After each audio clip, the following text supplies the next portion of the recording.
The talk you're about to hear is by 3 Jules Lay Senior, Richard von Sturmer.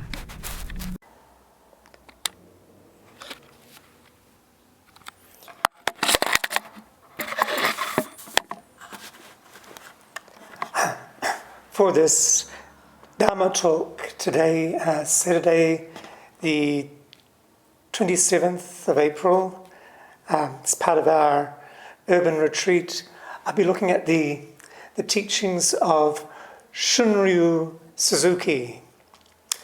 Shunryu Suzuki was one of the founders of Zen in the West. He was a greatly beloved teacher who inspired generations of Zen students. In the early days of practice, the 2 most important books that were published in the United States and that really lit a fire under people wanting to practice Zen, they were Suzuki's Zen Mind, Beginner's Mind, and Philip Kaplow's The 3 Pillars of Zen. Quite different books, with the 3 Pillars of Zen, with the Enlightenment accounts and the emphasis on koan work, and Zen Mind, Beginner's Mind, just emphasizes zazen, just sitting. And Suzuki Roshi's lineage continues, and his Dharma heirs include Richard Baker, Mel Weitzman, Reb Anderson, Norman Fisher, Blanche Hartman, many others too, who continued his teaching. In the early days, in the 60s in the United States, there weren't very many places to go to practice. In fact, there were the four big families, if you like, with the Diamond Sangha in Hawaii, established by Aiken Roshi, the San Francisco Zen Center, established by Shunryu Suzuki in 1962, the Rochester Zen Center, founded by Roshi Kapleau in 1966, and the Los Angeles Zen Center, founded by Mayazumi Roshi in 1967. So if you wanted to study Zen, you had to go to one of those big centers.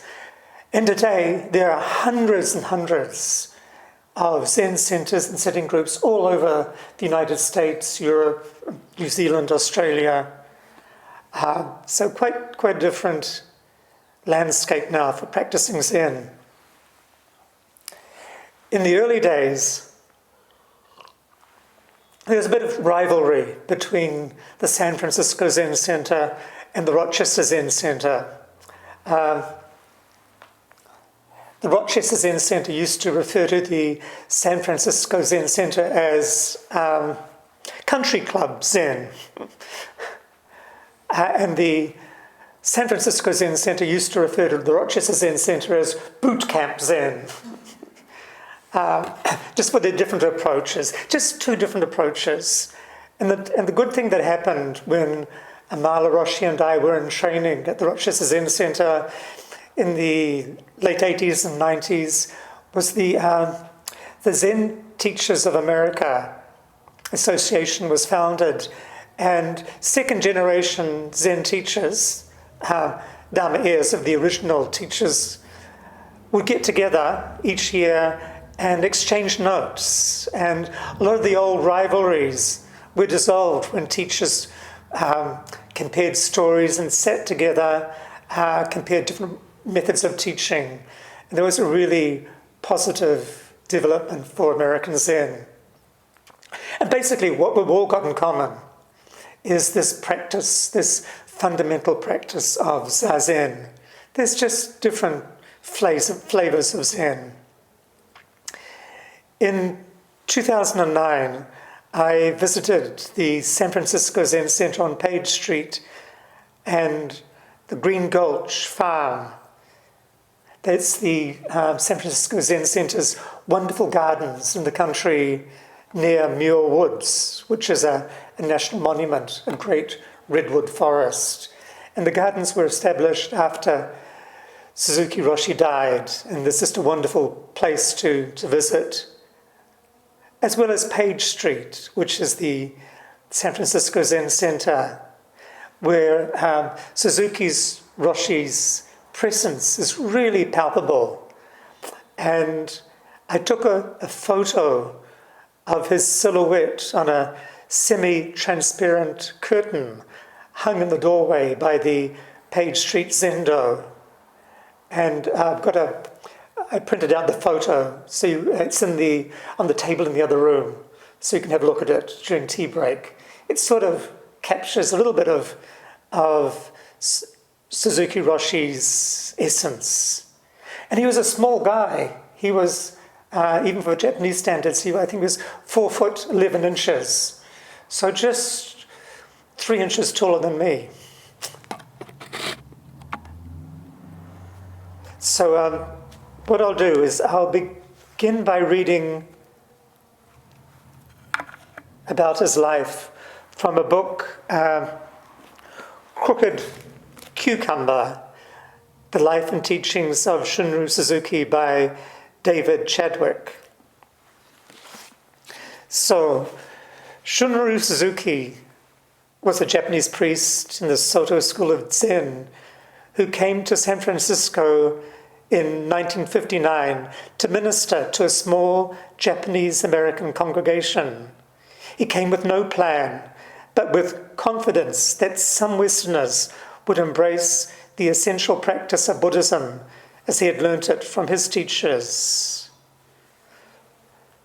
From the time he was a new monk at the age of 13, Suzuki's master, Gyokujin Soen Suzuki, called him Crooked Cucumber. Crooked cucumbers were useless. Farmers would compost them. Children would use them for batting practice. Soen told Suzuki that he felt sorry for him because he would never have any good disciples. Well, he was wrong. As I pointed out, Suzuki Roshi had a number of great disciples and teachers. He was born in Shoganji, an obscure Japanese country temple, on May the 18th, 1904. Sogaku, the Zen priest of the temple, gave his firstborn son the name Shunryu, using the written characters for excellence and emerging. So emerging excellence. It was a poor temple, and Sogaku made candles and raised pigs to support their income. He was nearly 50 when Shunryu was born. And when he met his wife, Yone, he was abbot at an old established temple named Zoun. Not long before their wedding, he got into a squabble with some of the temple elders over matters concerning the selling of temple land. Sogaku was embarrassed, and feeling compelled to take responsibility for the discord, he resigned and moved with his wife to a lesser temple, Soganji. Before, he had a number of disciples. Now he had none. So Soganji wasn't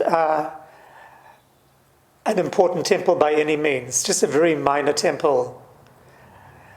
And Shunryu made the first 2 critical decisions of his life at the age of 11.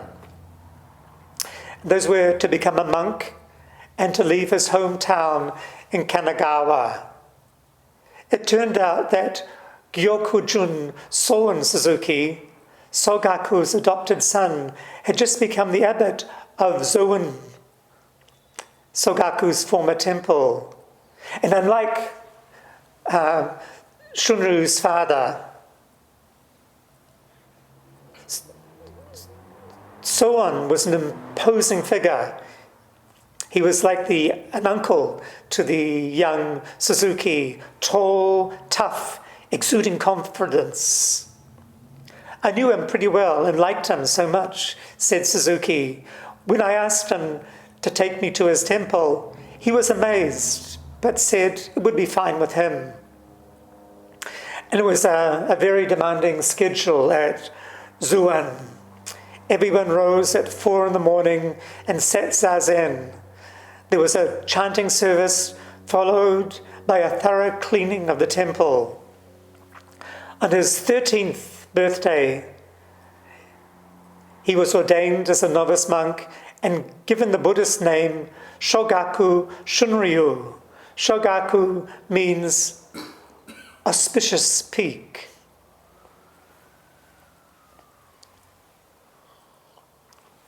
So this little 13-year-old guy, instead of complaining about the strict schedule and asked to be taken back home, he tried to show his sincerity through action, applying himself with energy in each activity, especially cleaning. And he vowed to clean all the blackened kitchen pans, scrubbing off layers of soot that came from the smoky, open-fired cooking. Just read a passage from the book that really captures training at this temple. It's a favorite story of Suzuki Roshi.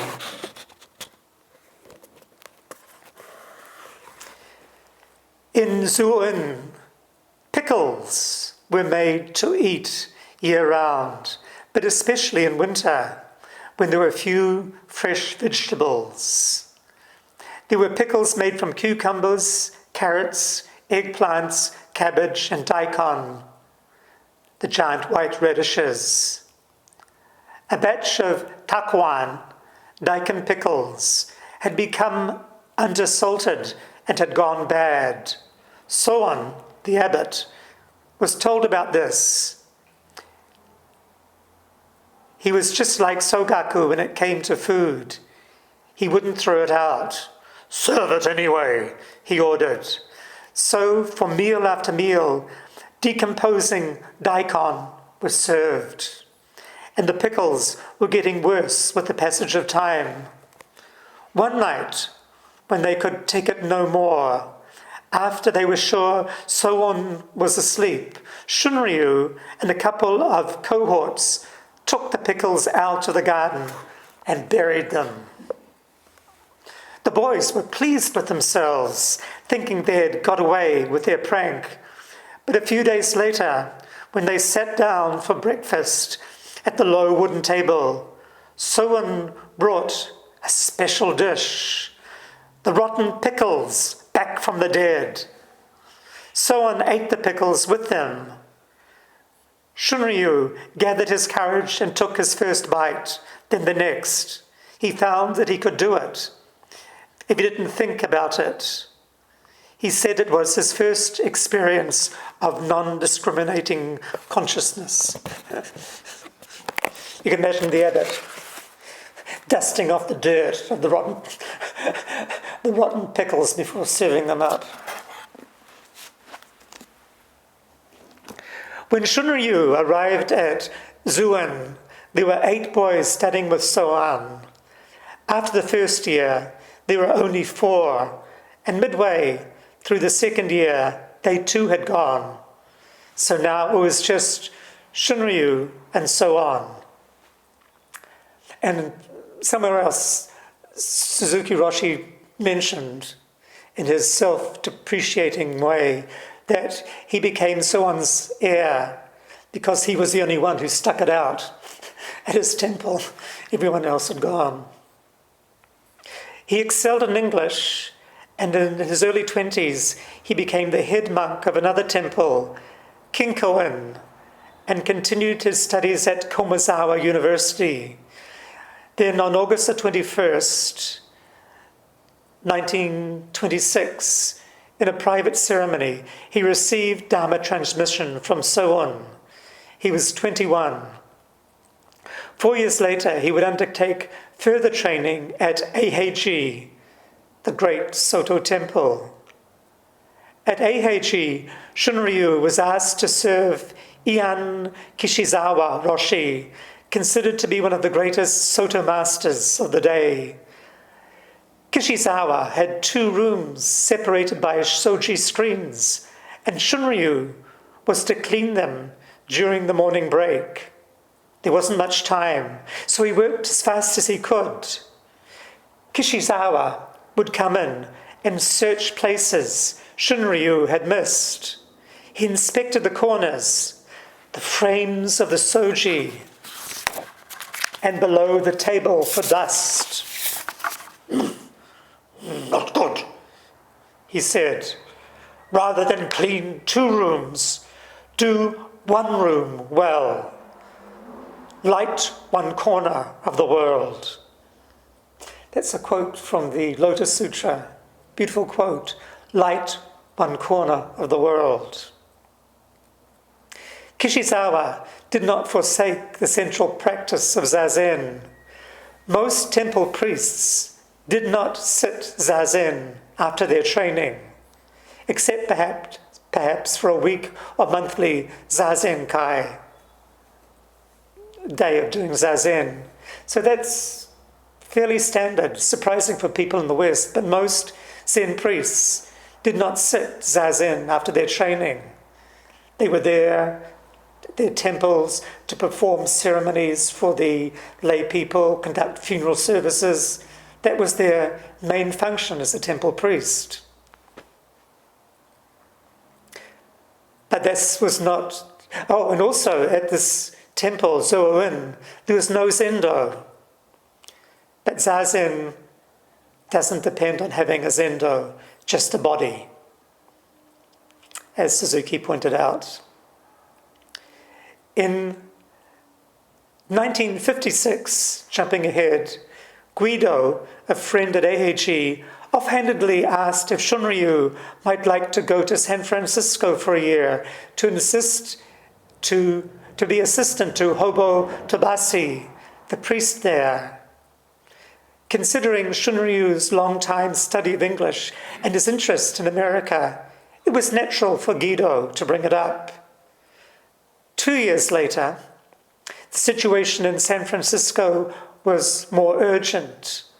Only a semi-retired nun and a part-time monk remained at the temple. Why don't you go? Guido asked Shunryu again, half joking. It's sort of a mess there, and maybe you could help.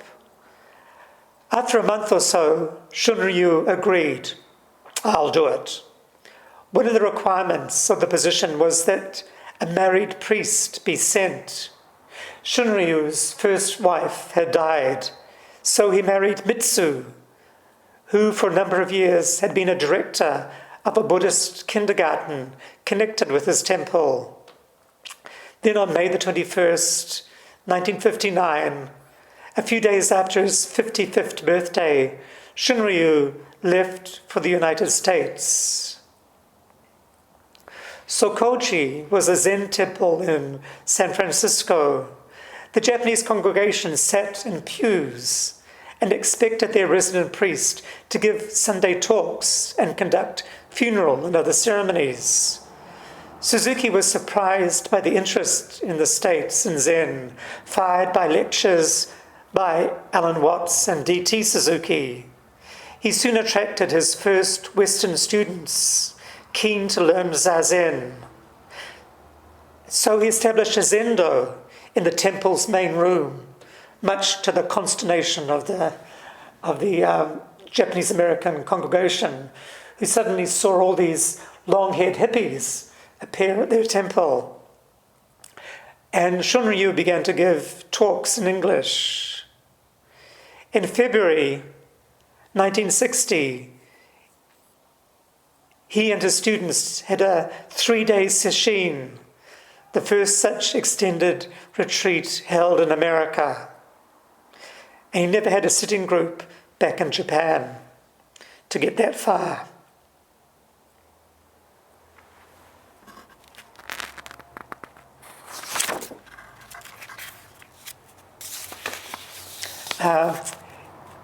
In 1967, the Tassajara Zen Center, Zen Mountain Center, was opened.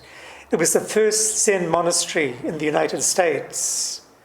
Kobun, a Zen priest and friend of Suzuki Roshi, brought generous gifts of a standing drum, mokugyo, and keisu from the Soto school in Japan, but there was no formal affiliation with the Soto Shu, the Soto school, and no one came from Soto headquarters to attend the opening ceremony.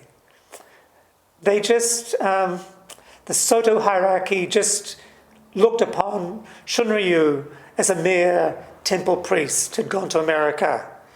They didn't realize what an enormous effect he had on Zen in the States. And in that respect, Suzuki Roshi was a maverick, as David Chadwick points out in Crooked Cucumber, just like Philip Kapleau was a bit of a maverick too, founding the Rochester Zen Center. He was given permission to teach by his teacher, Yasutani Roshi, but he never received Dharma transmission from Yasutani Roshi, who was also a maverick, who was always criticizing the Soto establishment in Japan and was viewed by them as a total rebel. So there is definitely a maverick tradition in Zen in the West, especially in America. So for the second part of this talk, I'd like to read from a compilation of very short teachings called To Shine One Corner of the World, again by David Chadwick. They're just little anecdotes, teachings that Suzuki Roshi gave to his students informally, or stories about him. They're all sort of in the first person. One morning, when we were sitting zazen, Suzuki Roshi gave a brief impromptu talk in which he said, "Each of you are perfect the way you are. And you can use a bit of improvement." That's the story. There's the echo of the Buddha's words at his great enlightenment. Wonder of wonders. From the very beginning, all beings are Buddhas, endowed with wisdom and virtue. But because of people's upturned minds, they fail, and their delusive thinking, they fail to realize this. Next one. Once I asked Suzuki Roshi, "What is nirvana?" And he replied, "Seeing one thing through to the end. Seeing one thing through to the end." Don't talk much about nirvana in Zen. It means extinction, the extinction of the three poisons, greed, hatred, and delusion. It's the freedom from all desires, a state of supreme bliss, the highest and ultimate goal of Theravada Buddhism.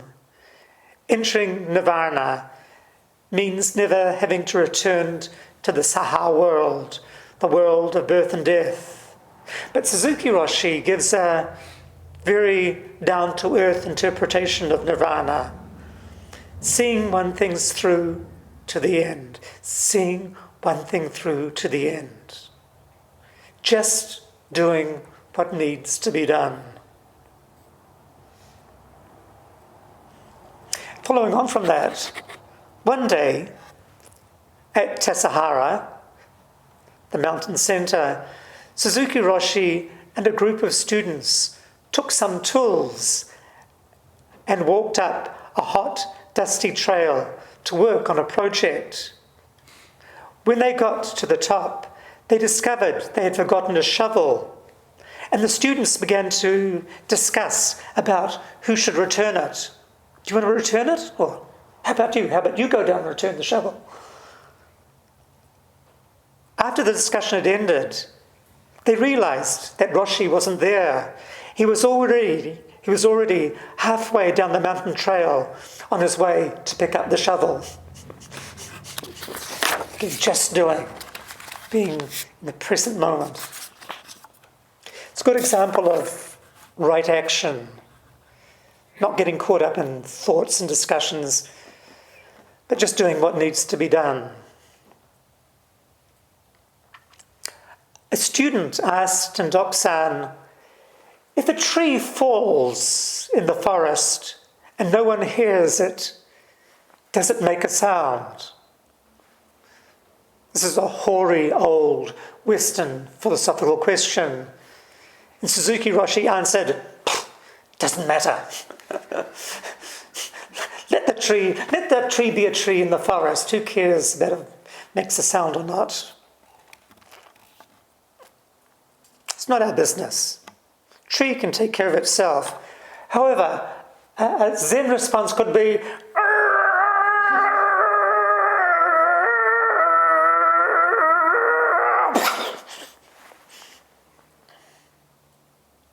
another student was in the hall at Sokoji when Suzuki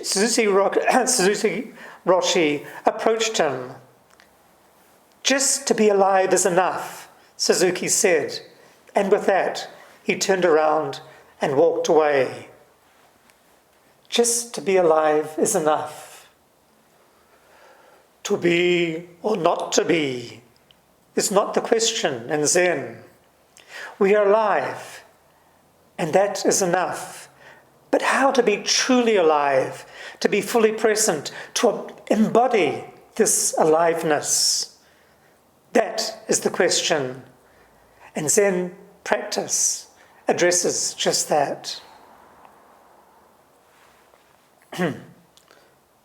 One night, after a Dharma talk, I asked Suzuki Roshi a question about life and death. The answer he gave made my fear of death for that moment pop like a bubble. He looked at me and said, "You will always exist in the universe in some form. You will always exist in the universe in some form." Roshi Kapleau used to say, "You can't fall out of the universe." It was one of his favorite sayings. You can't fall out of the universe. The universe is always there, and you will always be a part of it in some form.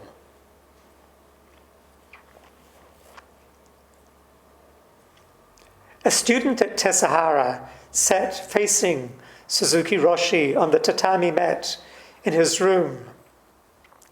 The student said he couldn't stop snacking in the kitchen and asked what he should do. Suzuki Roshi reached under his table and said, "Here, have some jelly beans." Yum. No comment needed.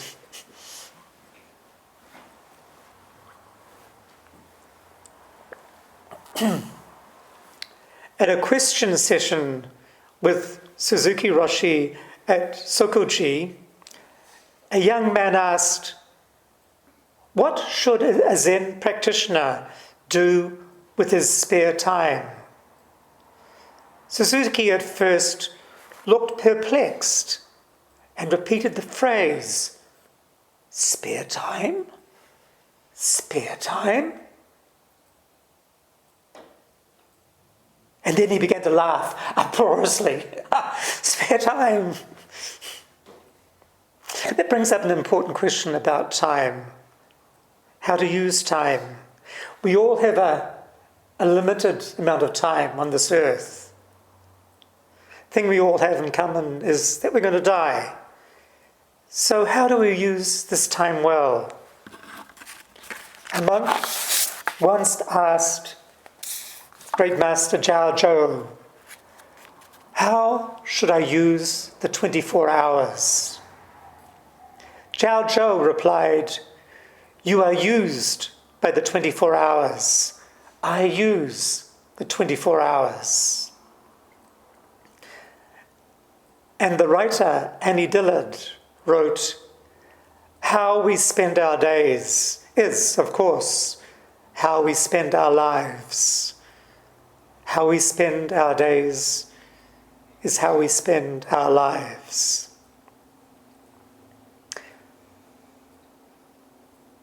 A student of Suzuki Roshi's, a publisher of beat poetry, saw his teacher for a year and a half in Dokusan, and he said he couldn't continue, that every time he sat zazen, he started to cry, "I can't take it." He said, "I'm leaving. I can't be here anymore." Suzuki didn't tell him to stay. He merely said, "You try and you try and you fail. Then you go deeper." Any of us who make a commitment to Zen practice over the long term have periods of despondency and doubt. It's part of the territory. At times we may feel like we're getting nowhere, that we're stuck, and that we feel like quitting. I can't take this anymore. Everybody else is doing so well and I'm not. Often people say that in Dokusan and in Sesshin. Everyone's doing so well, but I'm not. It's just an illusion. But we don't give up, and that's the important part. Feelings of discouragement are like all feelings. They're impermanent and they don't last.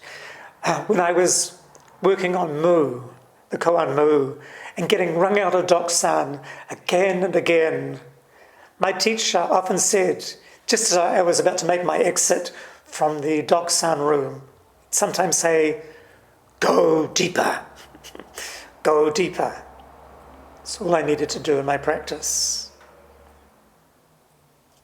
Samuel Beckett, the great writer, said, "Ever tried? Ever failed? No matter. Try again. Fail again. Fail better."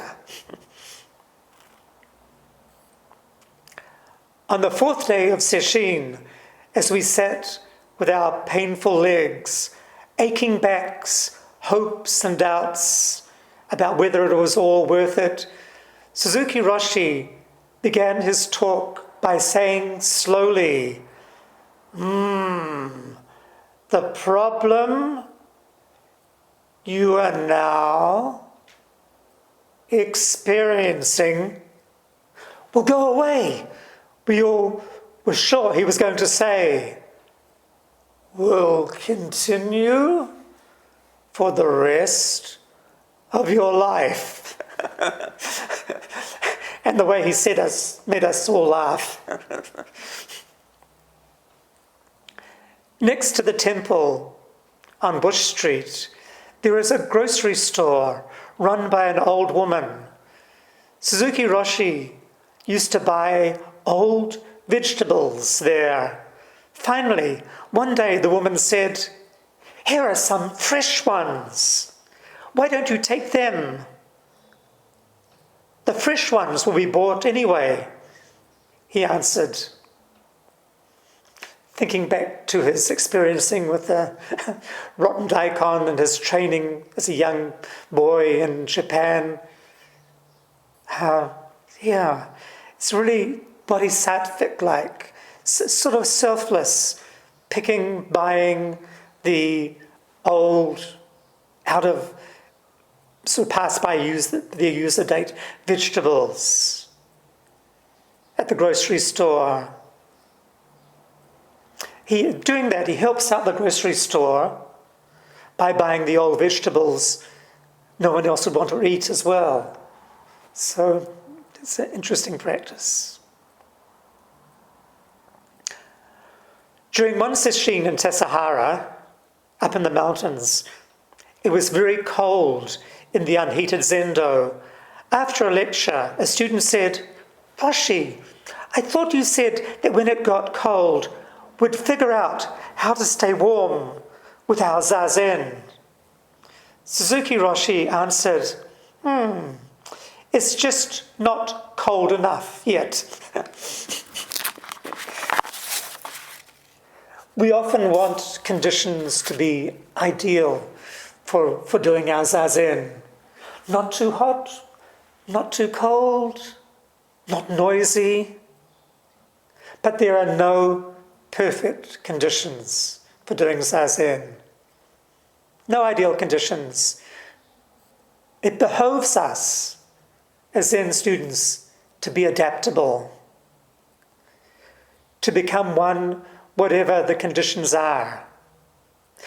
Which brings to mind a koan in the Blue Cliff Record. A monk asked Dongshan, "When cold and heat come, how can we avoid them?" Dongshan said, "Why don't you go to the place where there is no cold or heat?" The monk said, "Where is this place where there is no cold or heat?" Dongshan said, "When cold, let the cold kill you. When hot, let the heat kill you."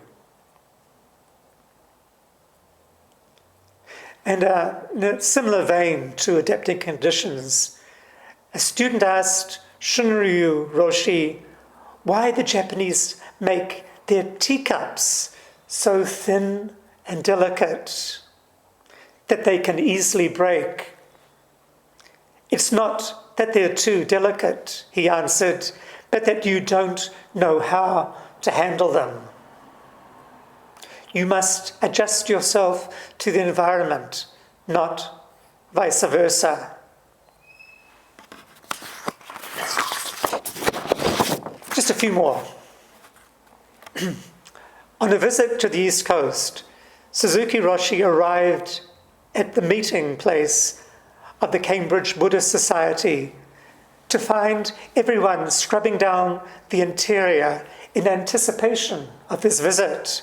They were surprised to see him because he had written that he would arrive on the following day. He tied back his sleeves of his robe and insisted on joining the preparations for the grand day of my arrival.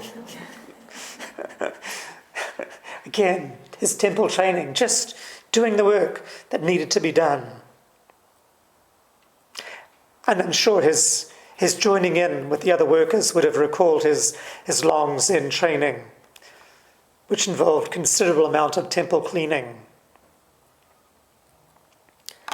A woman told Suzuki Roshi she found it difficult to mix Zen practice with the role of being a housewife. "I feel I'm trying to climb a ladder, but for each step upward, I slip back 2 steps. Forget the ladder," Suzuki told her. "In Zen, everything is right here on the ground." Monastic Zen practice is hard, but also our lay practice is hard as well. Zen Master Hakuin compared it, lay practice, to running with leg irons. But this perceived impediment can build up our strength and resilience. And we appreciate all the more those times in sesshin or on an urban retreat when we can, for a while, drop our worldly concerns and can devote ourselves to our practice. In Zen, everything is right here on the ground. There's a saying in Zen, everyone has enough beneath their feet. Everyone has beneath their feet enough ground to do zazen. Last story. I was telling Suzuki Roshi what a disaster my life had become. he began to chuckle. I found myself laughing along with him. Something always often mischievous about Suzuki Roshi. There was a pause. I asked him what I should do. Sit zazen, he replied. Life without zazen is like winding your clock without setting it. It runs perfectly well, but it doesn't tell the time. Life without zazen is like winding your clock without setting it. It runs perfectly well, but it doesn't tell the time. And with that, our time's up. We'll stop and recite the 4 vows.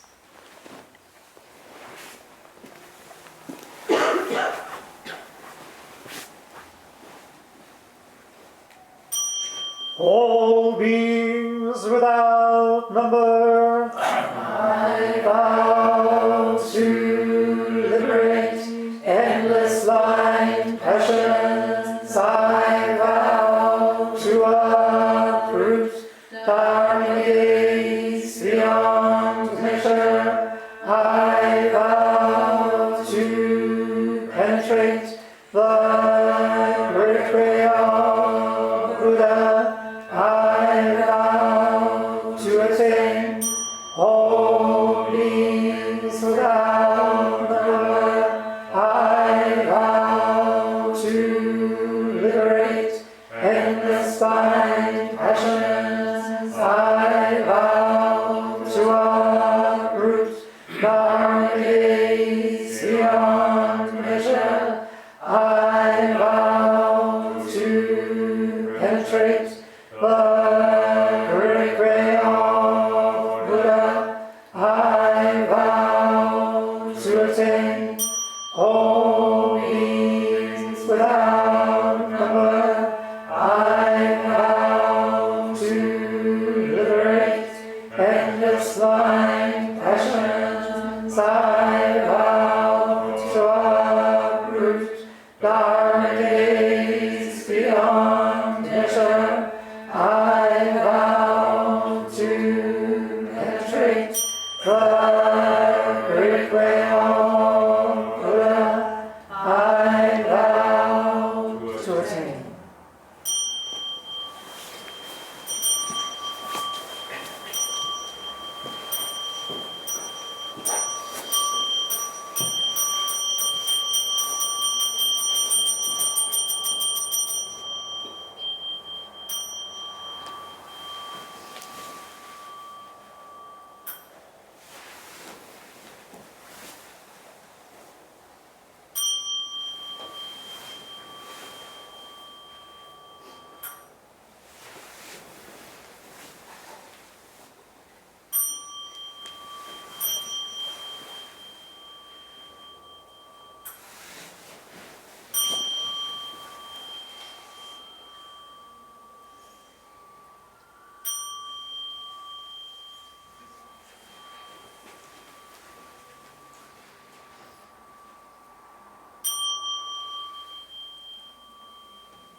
We'll have a tea break now, and tea breaks in silence, and then we'll resume sitting at 11.